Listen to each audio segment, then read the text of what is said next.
quand quelqu'un part, c'est comme quelqu'un qui est élu, choisi, peut-être le plus débrouillard. Et il y a tout un clan ou toute une famille qui pose son espoir sur cette personne-là. Monsieur, vous doit bien habillé, bien nourri.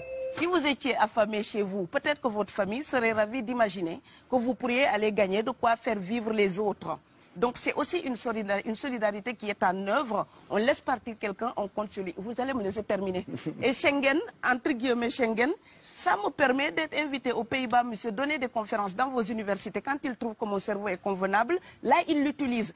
Par contre, ils sont embêtés à l'idée d'avoir mon frère, qui n'est pas aussi diplômé que moi et qui pourrait avoir peut-être envie de travailler dans le bâtiment. Donc, vos pays deviennent schizophrènes.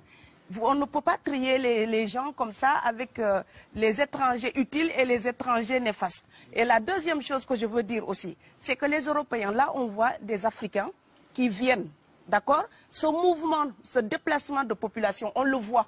Mais on ne voit pas le mouvement des Européens allant vers les autres pays.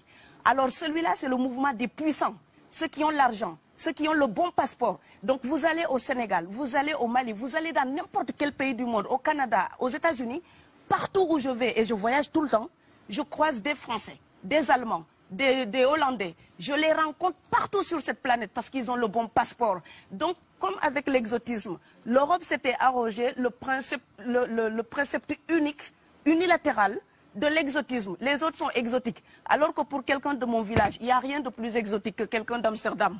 Maintenant, pour l'étranger aussi, pour les voyages des temps modernes avec la mondialisation, quand les pauvres viennent vers vous, il y a des mouvements de foule qu'il faut bloquer.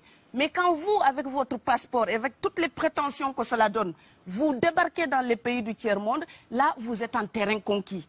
Donc, on voit les pauvres qui se déplacent, on ne voit pas les riches qui investissent dans nos pays. L'Afrique se développe en taux entre 5 et 10%. Ce n'est plus de la progression, c'est de la surchauffe.